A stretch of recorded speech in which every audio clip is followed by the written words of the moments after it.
여러분, 예수님께서 어떤 일을 행하셨습니까?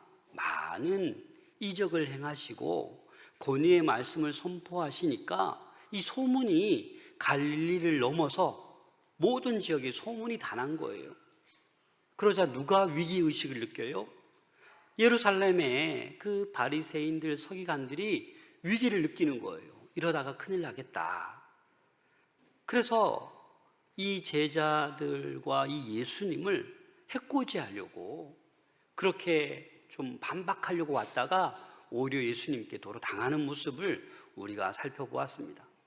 그리고 예수님은 이제 좀 쉬시려고 좀 떠나신 거예요. 갈릴리를 떠나서 두로 지방으로 가시는 거예요. 이 두로 지방은 이 갈릴리에서 서쪽으로 지중해 연안을 따라 올라가다 보면 그 두로, 시돈 그 지역이 있습니다. 그곳에서 예수님은 좀 쉬려고 했어요. 마태복음 15장 22절 말씀 함께 읽겠습니다. 시작. 가나안 여자 하나가 그 지경에서 나와서 소리질러 이르되 주 다윗의 자손이여 나를 불쌍히 여기소서 내 딸이 흉악하게 귀신 들렸나이다 하되. 제가 병행본문 마태복음을 먼저 읽었습니다. 오늘 26절 말씀 함께 읽겠습니다. 시작. 그 여자는 헬라인이요 수로보니게의 족속이라 자기 딸에게 귀신 쫓아내 주시기를 간구하거늘. 여러분, 이 여자가 어디 출신이라고요? 수로보니게, 헬라인이에요.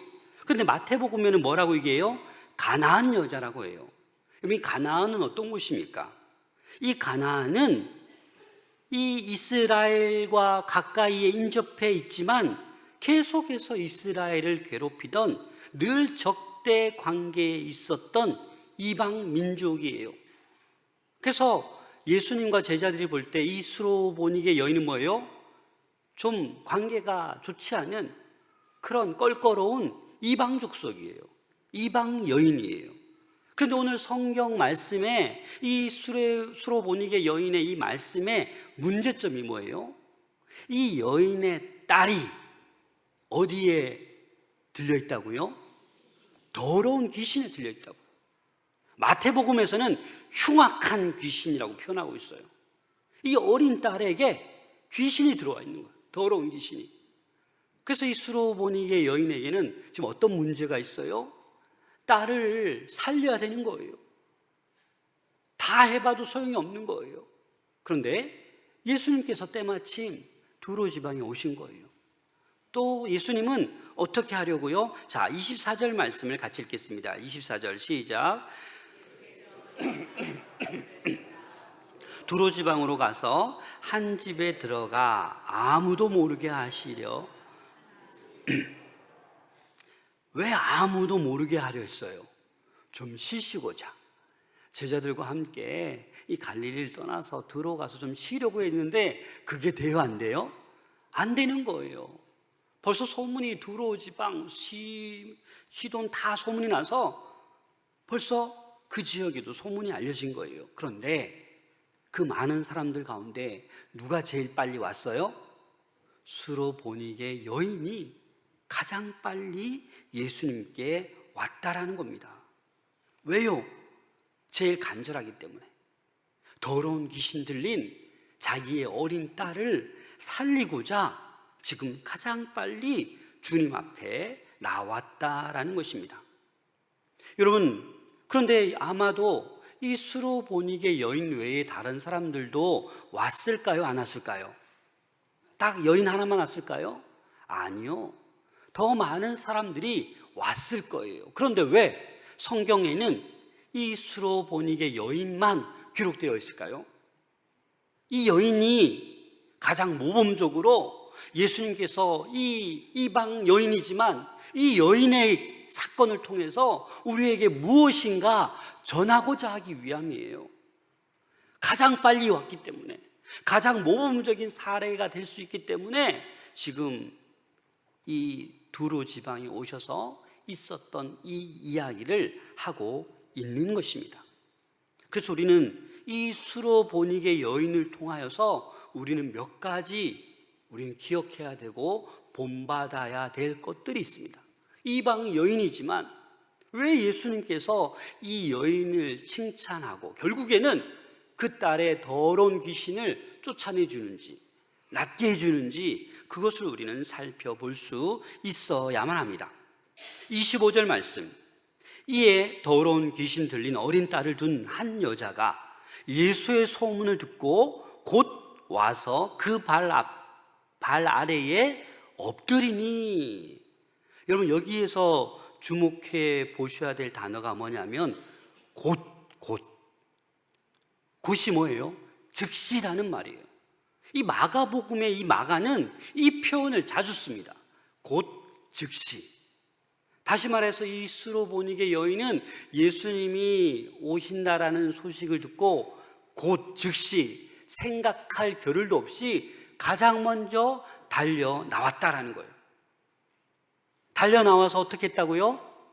그냥 멀쩡히 서 있었어요? 어떻게 해요? 예수님 발 아래 어떻게 했어요? 엎드렸어요. 예수님이 제자들이 뭐라 생각하든지 간에 그냥 발 아래 엎드린 거예요. 여러분, 우리가 지금 예배 드리고 있잖아요.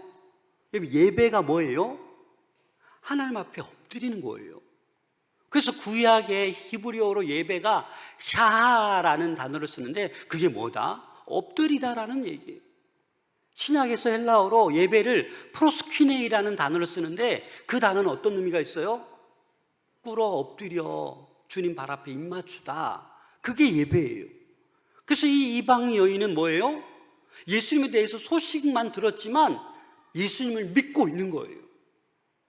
예수님은 다 할 수 있는 분이다라는 것을 신뢰하며 믿고 있는 거예요. 그래서 예수님이 오셨다라는 소식을 듣고 가장 먼저 즉시 곧 달려나와 주님 발 앞에 엎드렸다라는 것입니다. 그런데 이 여자가 어떤 여자라고요? 더러운 귀신 들린 어린 딸을 가지고 있는 여자라고요. 여러분, 이 귀신은 영적인 존재입니다. 그래서 마가는 지금 더럽다고 표현하는데 마태는 어떻게 더 흉악한 귀신이라고 표현하고 있는 거예요. 이 더러운 이 헬라어 단어를 보니까 불결한, 불순한, 부정한 이런 의미가 있어요. 그래서 이 소녀에게 뭐가 들어갔다고요? 더러운 귀신, 더러운 영이 들어갔다고요. 그 딸을 살리고자, 그 딸을 회복시키고자 이 여인은 주님 발 앞에 가장 먼저 달려나와 엎드렸다라는 것입니다. 그리고 어떻게 했습니까? 26절 보시면 그 여자는 헬라인이요 수로보니게 족속이라 자기 딸에게서 귀신 쫓아내 주시기를 어떻게 했다고요? 간구하거늘. 간구가 뭡니까? 엎드려서 기도했다라는 거예요. 하나님께 제발 부탁했다는 거예요. 간청했다라는 거예요. 제발 하나님, 주님, 우리 딸 좀 살려달라고 끈질기게 간청하고 있다라는 것입니다. 마가복음 5장 22절에 보면 회당장 중에 하나인 야이로라 하는 이가 와서 예수를 보고 발 아래 엎드리어. 이 야이로도, 회당장 야이로도 예수님께 발 아래 엎드렸어요. 왜요? 어린 딸을 살리기 위해서. 동일하잖아요. 그런데 이 회당장 야이로와 수로보니게 여인은 달라요. 유대인이고 이방인이고 남자고 여자고. 하지만 동일한 목표가 있어요. 뭐예요? 어린 딸을 살려야 되는 거예요. 신분도 달랐어요. 하지만 어린 딸을 둔 부모라는 거예요. 그런데 예수님께 발 아래 엎드려서 간구하고 살려달라고 하고 있는데 예수님의 반응이 뜻밖의 반응을 보여주십니다. 사실 예수님은 누가 예수님께 나와도 다 받아들이고 다 만나주시고 다 회복시켜 주셨어요. 그런데 오늘 수로보니게 여인은 그렇지 않아요. 무시무시한 말을 하십니다. 27절 말씀 함께 읽겠습니다. 시작. 자녀의 떡을 취하여 개들에게 던짐이 마땅치 아니하니라. 여러분, 무슨 말입니까? 좀 살려달라는데 예수님께서 딱 하시는 말씀이 자녀로 먼저 배불리 먹게 할지니 자녀의 떡을 취하여 개들에게 던짐이 마땅하지 않다라는 거예요. 여기서 자녀는 누굽니까? 이스라엘을 얘기하는 거예요. 그럼 개는 누구를 얘기하는 거예요? 이방인을 얘기하는 거예요. 다시 말해서 수로보니게 여인, 너는 뭐다? 너는 개다. 이스라엘을 위해서 나는 왔어. 이스라엘 자녀들에게 내가 먹일 떡도 없어. 이 떡을 너희에게 줄 수 없다라고 선언하는 거예요. 여러분, 너무나도 심한 말 아닙니까? 예수님이 이런 적이 없잖아요.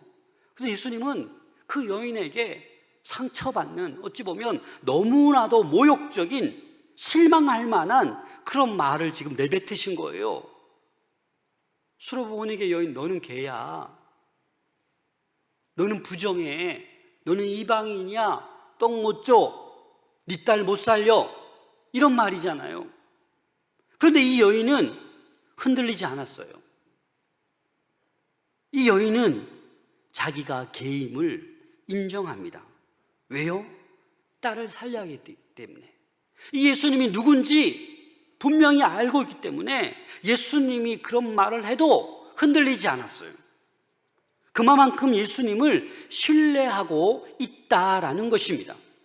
당시 유대인들은요, 이방인들을 개라고 부르면서 혐오하고 경멸했습니다. 수로보니게 여인에게는 정말 인격적인 모독이요, 모욕적인 말을 지금 들은 거예요. 그런데 어떻게 합니까? 그 말을 듣고 이 수로보니게 여자가 대답하는 것이 오늘 본문의 핵심입니다. 우리 28절 말씀 함께 읽겠습니다. 시작. 여자가 대답하여 이르되 주여 올소이다마는 상 아래 개들도 아이들이 먹던 부스러기를 먹나이다. 여러분, 이 수로보니게 여인은 예수님을 어떻게 이해하고 있었는가에 대해서 주목할 필요가 있어요. 예수님을 향해서 뭐라고 부르고 있어요? 주여라고 하고 있어요. 이런 모욕적인 말을 줘도 주여라고 하고 있다고요. 이 말은 뭐예요? 예수님은 하나님의 아들이시고 나의 주라는 거예요. 이 마가복음에는 주여라고 한 번 표현되어 있는데 이 병행본문인 마태복음에서는 여러 번 언급하고 있습니다. 이 주라고 하는 것은 당신이 하나님의 아들이고 신성을 인정하는 거예요. 병행본문인 마태복음 15장 22절에 보면 뭐라고 얘기합니까? 주 다윗의 자손이여 나를 불쌍히 여기소서.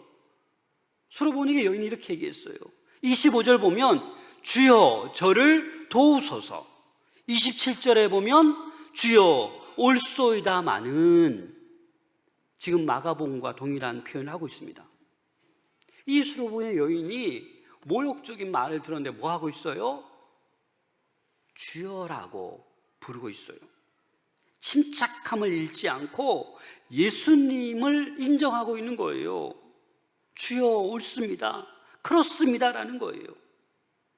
이 수로보니게 여인은요, 이 두로 지방에서 잘 사는 여인이에요. 부족할 게 없는 여인이에요. 왜요? 마지막 30절에 보면 그 아이가 침상에 누워있다고 하는데 그 당시 침상에 누워있다? 아무 집이나 침상 없어요. 침대가 있다? 이 수로보니게 여인은 아주 부한 여인이에요. 부족할 게 없는 여인이에요. 그런데 개 같은 사람이라고 이 모욕적인 말을 듣고 있는데도 불구하고 주님 하고 있는 거예요. 예수님을 신뢰하고 있는 거예요. 여러분 솔직히 말해서 모욕적인 말 들으면 여러분 어떻게 반응합니까? 첫 번째 반응은 분노합니다. 감히 나에게 모욕을 줘? 분노하고 그 사람을 적으로 삼아요. 그 사람을 비난합니다. 또는 이렇게 반응합니다. 그럼 내가 그렇지. 내 주제에 자신을 더 비하시킵니다. 내가 뭐 가진 게 있나? 내 출생이 뭐 천한데. 이러면서 자기 자신을 그냥 비하시켜요. 그런데 이 수로보니게 여인은 어떻게 합니까? 자기가 분노하거나 자신을 비하시키면 이 두 가지 방법은 현실을 극복하지 못합니다. 하지만 수로보니게 이 여인의 태도는 다른 태도였어요. 무슨 태도입니까? 현실을 직시하는 거예요. 주님 그렇습니다. 저는 개입니다라고 얘기하는 거예요. 그러니까 여기에서부터 문제 해결이 시작되는 거예요. 우리는 좀 살아가다가 좀 모욕적인 말을 들을 때 분노하기도 하고 자기 자신을 비하시키기도 하지만 오늘 이 수로보니게 여인처럼 자기 현실을 직면하는 것이 중요합니다. 하나님 앞에서 특히. 이 여인은 뭐예요? 체념이나 막연한 분노가 아니라 현실을 직시하고 인정했습니다. 그래서 어떻게 얘기합니까? 이 여인은 그냥 제가 개가 맞습니다. 그런데 주님, 개들도 뭐가 있어요? 상에서 떨어지는 부스러기가 있지 않습니까? 그것을 먹지 않습니까? 라고 얘기하는 거예요. 그 부스러기의 은혜를 나에게 지금 달라라는, 그거라도 달라라는 거예요. 자기 자신을 겸손히 낮추고 인정하고 이렇게 얘기하자 예수님께서 어떻게 합니까? 29절, 30절 말씀 이렇게 대답하십니다. 함께 읽겠습니다. 시작. 예수께서 이르시되 이 말을 하였으니 돌아가라. 귀신이 내 딸에게서 나갔느니라 하시매 여자가 집에 돌아가 본즉 아이가 침상에 누웠고 귀신이 나갔더라. 벌써 예수님께서 그 말 할 때부터 벌써 어린 딸에게 더러운 귀신, 흉악한 귀신은 떠나간 거예요. 그래서 여인이 집까지 가보니까 딸이 어떻게 있어요? 침상에 누워 있어요. 어떻게 귀신이 나간 줄 알고 있는 거예요? 예수님의 말씀의 선포를 믿었고, 사실 귀신 들린 사람은 어떻게 해요? 가만히 누워 있질 않아요. 이리저리 막 돌아다니면서 어떻게 해요? 막 경련을 일으키고 그렇게 막 행동하는 거예요. 그래서 여인은 딸을 볼 때 어떻게 해요? 조용히 침상에 누워 있는 걸 보는 거예요. 경련도 일으키지 않고 귀신 들려서 막 돌아다니지도 않고. 그래서 예수님의 말씀대로 침상에 가만히 누워 있는 딸의 모습을 보면서 아, 예수님 말씀처럼 더러운 귀신이 나갔구나, 회복되었구나 라고 지금 여인은 그 딸을 보고 있는 거예요. 사랑하는 여러분, 무엇 때문에 이 수로보니게 여인의 이 간구가 이루어졌습니까? 무엇 때문에? 그것은 단 하나의 단어로 표현하자면 바로 믿음입니다. 믿음. 병행본문 마태복음 15장 28절 함께 읽겠습니다. 시작. 이에 예수께서 대답하여 이르시되 여자여 내 믿음이 크도다. 내 소원대로 되리라 하시니 그때로부터 그의 딸이 나으니라. 아멘. 예수님께서 그 여인의 뭘 보셨다고요? 믿음을 보신 거예요. 마가복음에 믿음이라고 표현 안 했지만 예수님이 보신 건 그 스로보니게 이방 여인의 믿음을 보고 그 믿음이 뭐라고 얘기하고 있어요? 크다라고 얘기하고 있어요. 그것도 여러분 헬라어 원문에 보니까 오라는 감탄사가 있어요. 우리 한글 성경에는 빠져 있지만 어떻게 얘기하는 거예요? 우와 오 놀라면서 예수님께서 여자여 네 믿음이 크도다라고 놀라셨다라는 거예요. 예수님께서 바리새인들, 서기관들, 믿음 좋고 성경 많이 알고 의시되고 교만한 이들, 나 믿음 많아요 하는 그런 분들 수많이 만났지만 그들은 뭐예요? 책망하셨어요.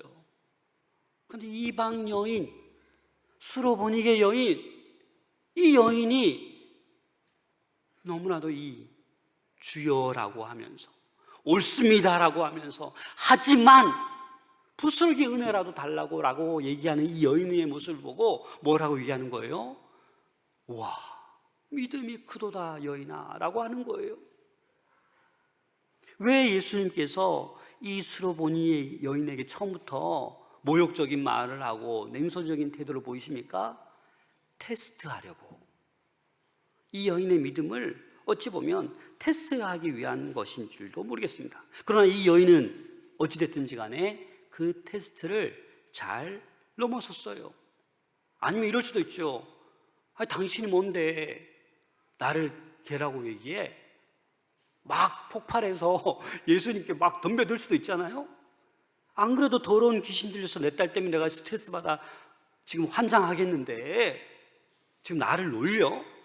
나를 이방인이라고 무시해? 아니, 소문이 다 헛거구만. 이렇게 예수님께서 모욕적인 이런 말을 한단 말이야. 아, 필요 없어. 당신 필요 없어 라고 떠날 수도 있죠. 그러나 이 여인은 이 믿음이 진짜 믿음이에요.